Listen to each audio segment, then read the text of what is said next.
When the girl came back into the cabin, she was shaking. Her hands were shaking, and she was crying, and the smoke was coming out of her gun. One of the passengers, an American, stood up and shouted at her, "You're a murderer! You are a dirty murdering bitch!" She turned and pointed the gun at him and fired.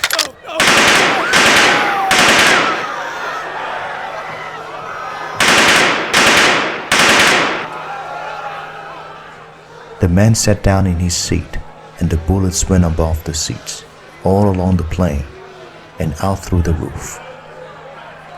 After 10 seconds, the girl stopped firing and shouted, "You shut up! You shut up and sit down or I will kill you all! I'm a soldier of the People's Liberation Army, and I will kill you, all of you!" But she was crying too, and the young man in the black shirt put his arm around her and held her. She leaned against him, crying, and he whispered something in her ear. It was then that Harold moved.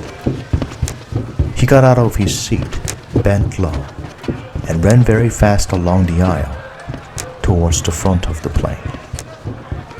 The young man and the girl did not see him coming, and he caught them both around their legs and knocked them onto the floor. Harold fell on top of them, and he tried to take one of the guns, but the girl pulled his hair and the young man held his arms. Then the bearded man came out of the captain's cabin and hit Harold hard on the hand with his gun.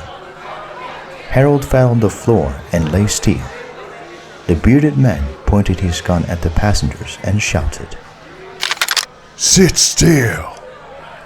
Very loud indeed. None of the passengers had moved except Carl, and he was too slow. He stood very still in the middle of the aisle, 5 meters away from the bearded man's gun. The other 2 hijackers were still on the floor, and the Carl saw the captain move in the cabin behind the bearded man. But the young man in the black shirt saw him too, and stood up and pointed his gun at the captain. Both Carl and the captain were too late.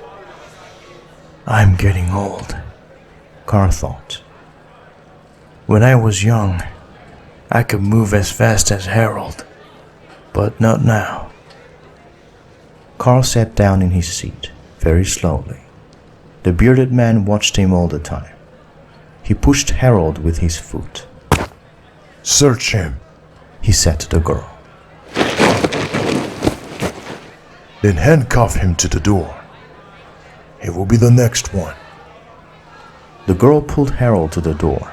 She found some handcuffs in his pocket and handcuffed him to the door. Then she searched his other pockets. In one of his pockets, she found a newspaper. She looked at it and saw the photo of Harold and Carl. She stood up slowly and showed it to the bearded man. He looked at the photo, and then he looked at Carl carefully. And for a long time, very slowly, smiles appeared on the faces of the 2 hijackers, and they began to laugh.